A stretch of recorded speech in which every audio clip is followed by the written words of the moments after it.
So the Battlefield situation is wild. Just the first person shooter situation recently in video games is wild. As we know, as I made a video about earlier today, we got our first look at Verdansk, and that was a cinematic cutscene. That is not what the final map is going to look like. And then we have what's going on with Battlefield right now. And Battlefield, basically there's gameplay everywhere. I don't think anyone can show it technically right now, but it's everywhere. Like you go on YouTube and you search for new Battlefield gameplay, you're going to get the menus, you're going to get gameplay, you're going to get a bunch of different things. It's very easy to see. So we talked about it on the channel already, but I wanted to bring forth another video. This time it is by Jack Frags. He says, reacting to the leaked Battlefield gameplay. And there's many things that are wild about this. First of all, by the end of this video, I'm going to give you my opinion on what I think about the Battlefield leaked gameplay and why it's so big right now. But the other interesting thing is I think Jack Frags has played it. Like, he's a big enough creator that's done enough with Battlefield that I'm guessing he's played it, but he's not allowed to say that he's played it. So I'm going to try to pick up for anything throughout his video where it kind of hints to me that he knows more than he's leading on. So let's dive in. It's only like a 12-minute video. That was weird. He said video at the same time. I had so many comments from people saying, have you seen the leaked Battlefield gameplay? Yes, I've seen it. It's part of the Battlefield Labs playtesting that they're doing. It is supposed to be under NDA, but obviously this was going to happen. It's happened, whatever. This is exactly what I was saying. We knew that the gameplay was going to get leaked. We knew it. They knew it.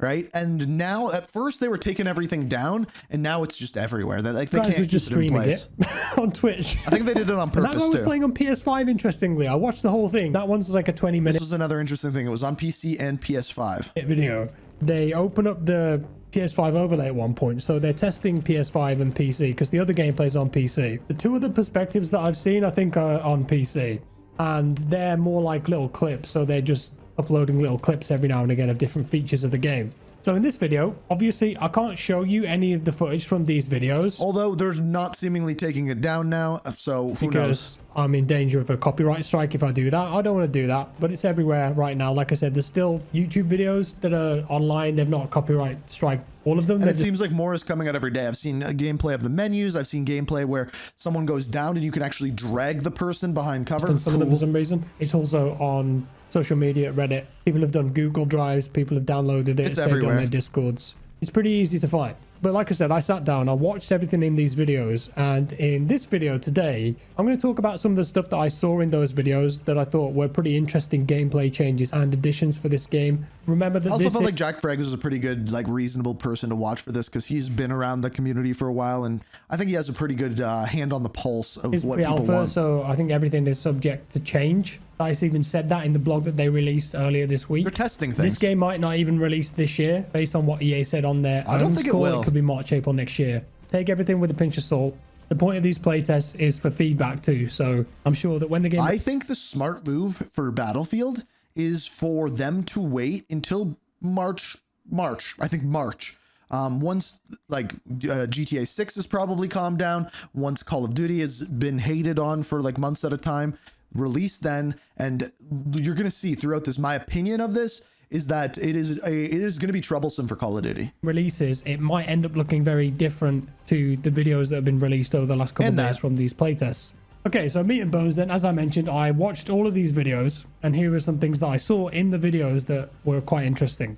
First up is soldier dragging. In one of these videos, you can see the player get killed. They go down on the ground, and then they're dragged by a teammate that's reviving them. Well, this is from... Remember, this was in the BF3 single player. Yeah. DICE said that they were thinking about adding this as a feature in BF5. It never made it. It is. It looked kind of similar to BattleBit, where you can drag people along the ground as you're reviving them, and then they get revived. So you can pull them into cover, pull them into smoke, whatever. That was in this build of the game. I also saw defib. So apart from dragging and reviving, there's a defib option there too. The movement looks slightly slower paced than BF 2042.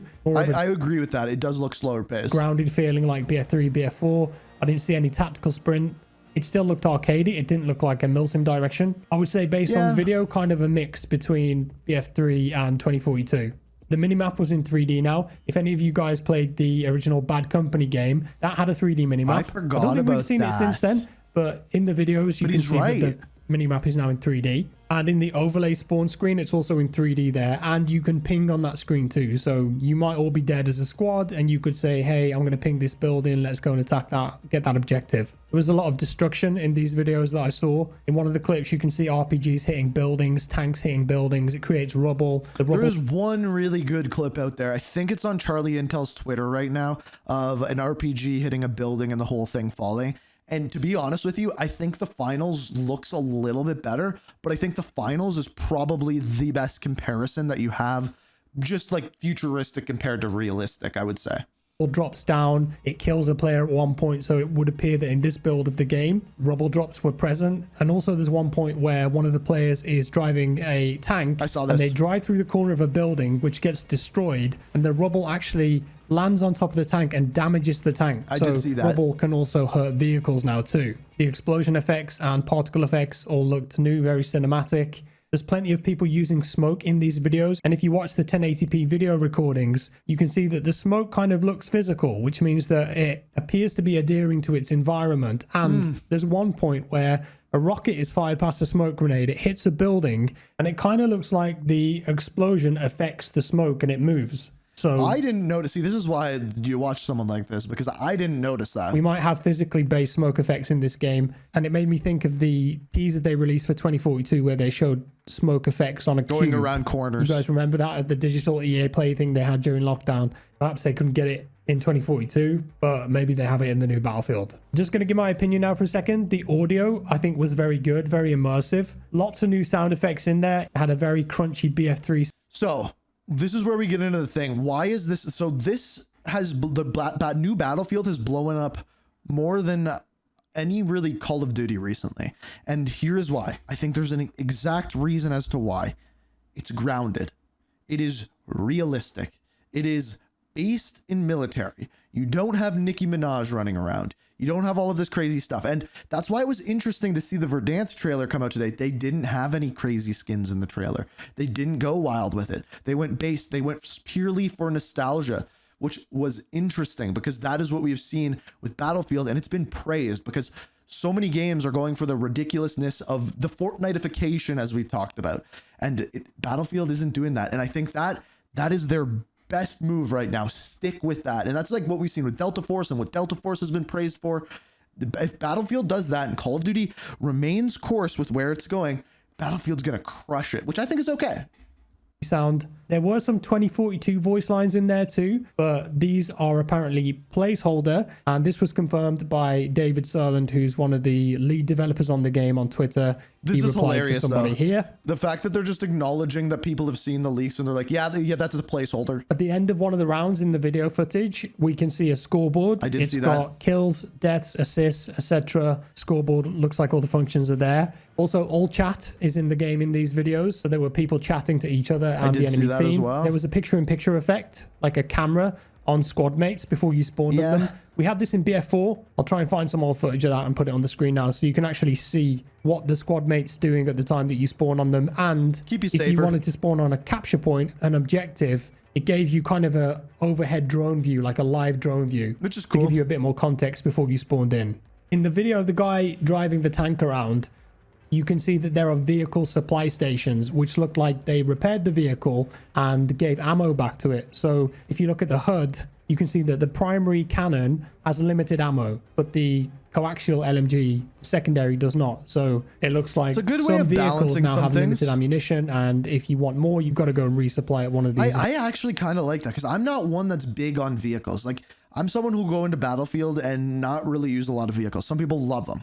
I'm not. So to see some sort of balance in there with that in a Battlefield game, I like that. In all the footage, you can see plenty of different weapons that are being used. I saw the MPX, M4 Carbine, ACWR, the classics. G3, MP5, ACE-23, M249, RPK. If you go on the Battlefield Reddit, there's somebody who's compiling all of the weapons that are in all these videos. So it looks like in this build of the game, there's a ton of weapons already, which is good to see. When the players were near objectives in Conquest, you could see the outline of the capture zones in 3D space on the ground outlines, kind of like how it is in Delta Force. I noticed this. This is one thing, and I don't think it looked very well. See how here it's kind of like outlined on the ground.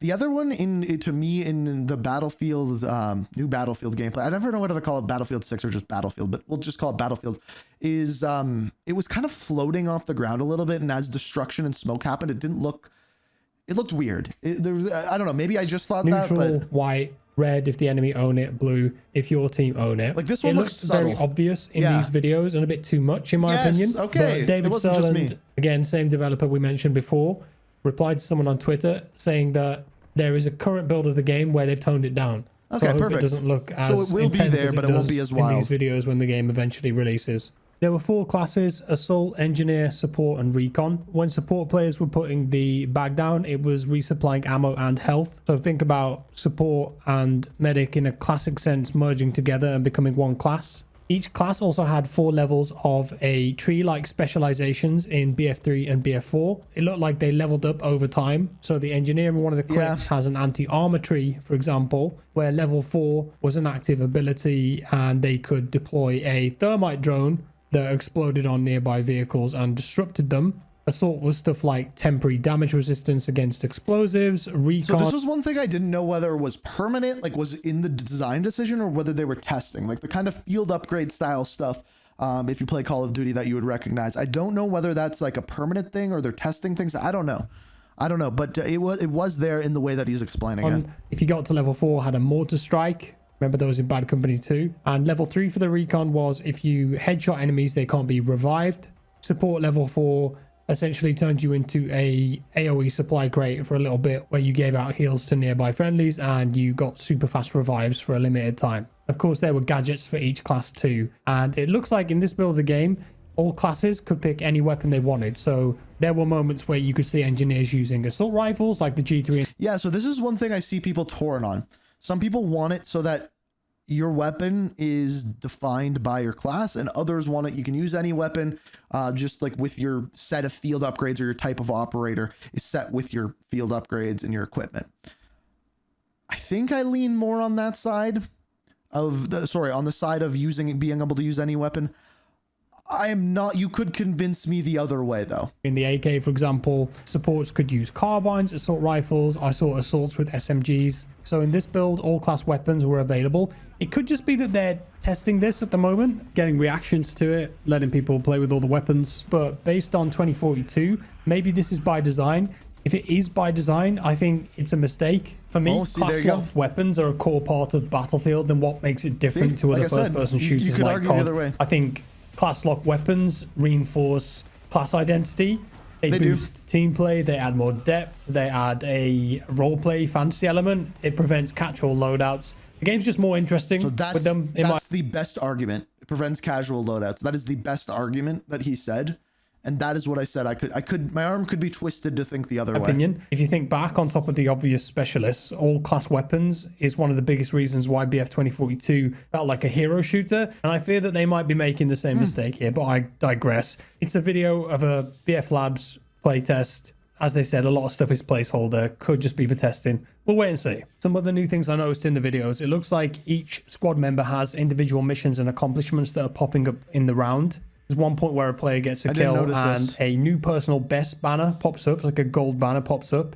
We also see a commander notification at the bottom of the screen. This could be an actual commander role, so it might be back, but I think it's more than likely that it's this AI commander in inverted commas that people have mentioned in the past. This was in a previous leak, I think it was on Blue Sky, where an ex-developer talked about analyzing the game and issuing orders to squads as suggestions, like, hey, we should maybe go and capture this objective. If someone's near you and you can revive them, there was a notification at the bottom of your screen with their name saying need revive, so they've made that a bit more obvious. There's a compass at the top of the screen. At one point in the first leaked video footage, somebody in the chat says that if you hold the button down, grenades go further, so perhaps you can adjust the range at which you're throwing them now. When the player died, the camera stayed in first person, so you kind of see yourself falling to the ground and then staying there, and there's a last known position effect on the screen, the position that the person killed you from. It doesn't update live, and there's some additional damage log information when you were killed. The HUD overall, in my opinion, looked a bit too much. I think there's too much going on. I would scale it down a bit. I would give the option to adjust it. Aside from that, I think if Black Ops 6 did one thing well, it should be the being able to design your own HUD. I think that should be a staple in like most first-person shooters moving little forward. incoming fire effect. We did see this on the initial teaser, these weird teardrop things on the screen, but it didn't look like this was actually affecting gunplay, which I think is good. There. More of a visual indicator than anything. And that's about it. I mean, there's a load more stuff that I wrote down, but as I said, this stuff is out there. It's not difficult to find it. If you want to see it, like literally go to YouTube and type in new Battlefield gameplay. Watch it for yourself. See what you think.